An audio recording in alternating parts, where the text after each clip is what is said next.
Dust rolled off the road in low whispers as Clara Mae Jennings stepped down from her wagon, black skirts brushing her boot tops like the edge of a storm cloud.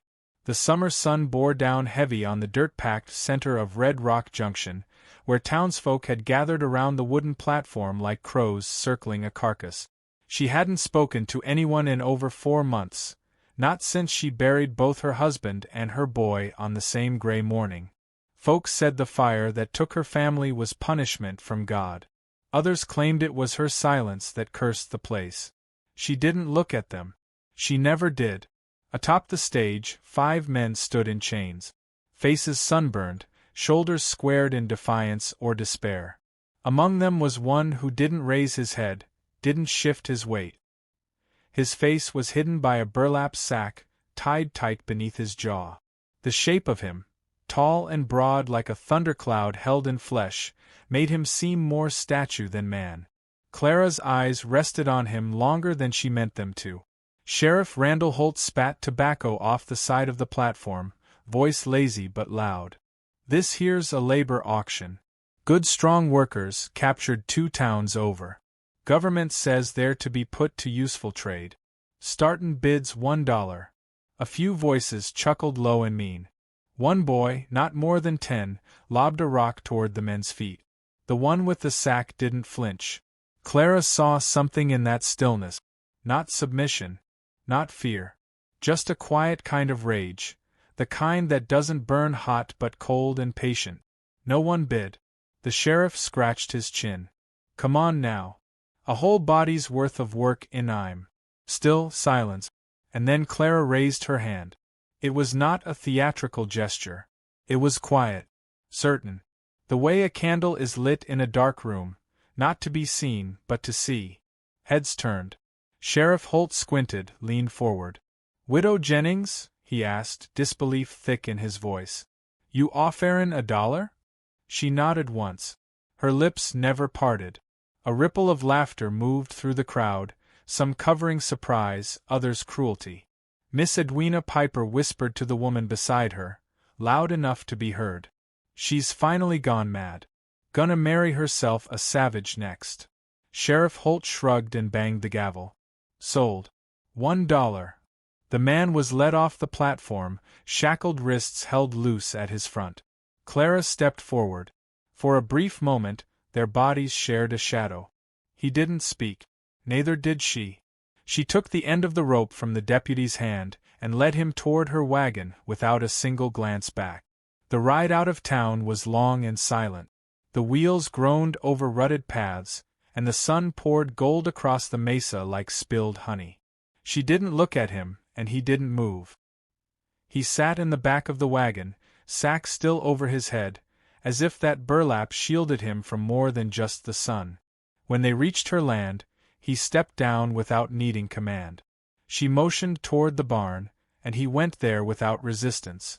She untied the rope with careful fingers, her touch gentle but firm. Not once did he lift the sack, and not once did she ask him to.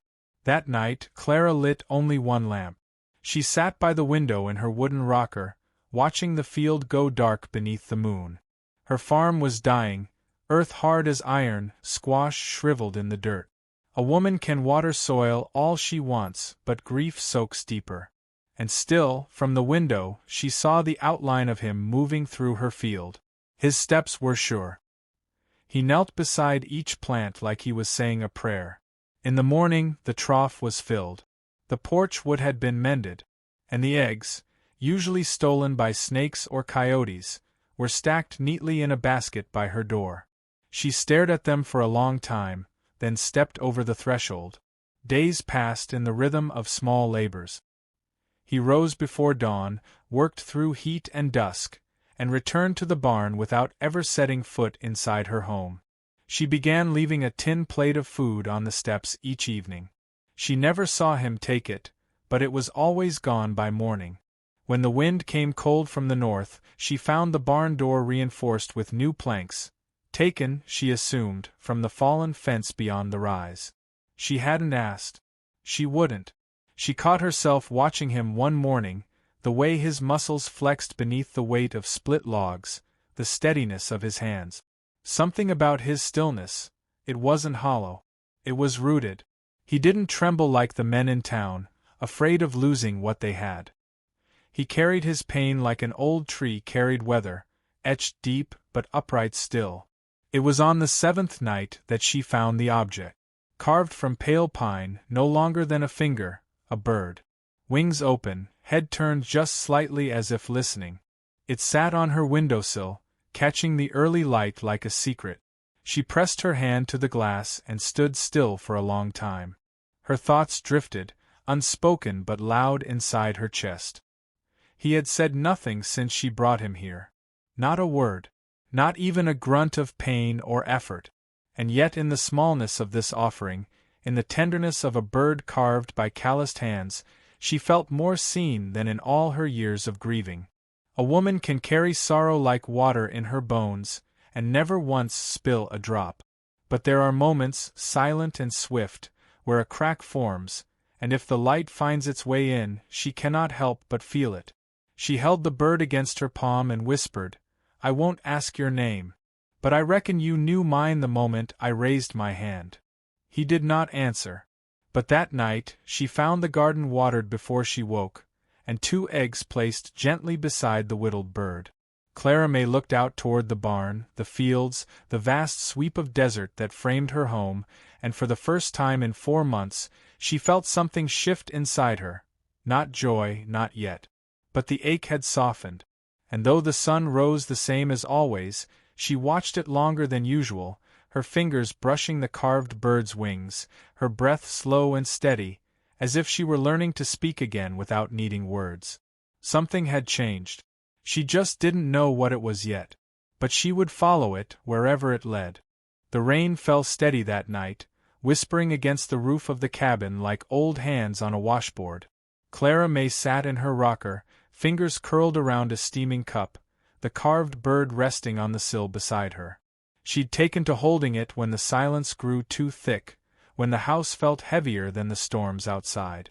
It was quiet now, but the kind of quiet that carried weight, as if the land itself were waiting. Outside, lantern light flickered in the barn. He was still out there. She'd seen him carry the sick calf inside earlier, its legs trembling beneath the swell of storm. No man she'd ever known would have bothered with a half-dead animal in weather like this. But he hadn't hesitated. His broad form moved through rain like it wasn't even touching him. Clara stood, wrapped her shawl tighter around her shoulders, and stepped out into the night. She crossed the yard slowly, boots sinking in the damp earth, her skirts heavy with rain. The barn door creaked open under her hand, revealing the warmth of lantern light and the smell of wet hay. He knelt beside the calf, whispering something in a language she didn't know. One hand rested on the animal's flank, steady and calm. His shirt was soaked, clinging to muscle and scar alike. He looked up, didn't speak. She moved to his side and knelt, the boards cold beneath her. "You don't have to hide any more," she said, voice quiet but firm. "Not from me." He stared at her for a long moment and then, slowly, deliberately, his hands reached for the knot behind his head. The sack came off. His face was not what she expected. One eye was puckered with scar tissue, the lid heavier than the other. A long mark ran from temple to cheekbone, old but angry. His jaw was strong, his expression unreadable. But his eyes, dark, endless, and deeply still, met hers without apology. "I'm not afraid," she said, though her breath caught at the truth of it. He looked back down at the calf. "Tassoni," he murmured. His voice was gravel-soft, unused. "Means dusk." Clara repeated it under her breath. "Tassoni." He nodded once. They sat in silence, the calf breathing slow and shallow between them, the rain singing on the roof above. It was the kind of silence that didn't press, didn't expect anything, just stayed. Days passed, and though the sack never returned, neither did his words. Clara didn't ask more of him. She didn't need to. The days told her everything. He moved with purpose now, not just to fix or mend but to care. The garden thrived under his hands, vines curling toward sun as if answering some unspoken command. The barn was tighter, the roof patched. He even constructed a rough bench near the porch, where he'd sit in the evenings, carving or sharpening tools while the sky burned red above the hills. When Clara joined him, he didn't look away. Sometimes she brought coffee. Sometimes she brought silence. He accepted both. But the town hadn't forgotten. One morning, Clara hitched the wagon to ride into Red Rock Junction. Tassoni offered nothing, but his gaze followed her all the way down the dirt path. She knew what it meant. Be careful. Be wary. She kept her chin high as she entered the general store. Miss Edwina stood near the bolts of fabric, pretending not to notice. But her voice cut the air. Thought you'd buried your shame, Clara May. Looks like you just traded it. Clara didn't flinch.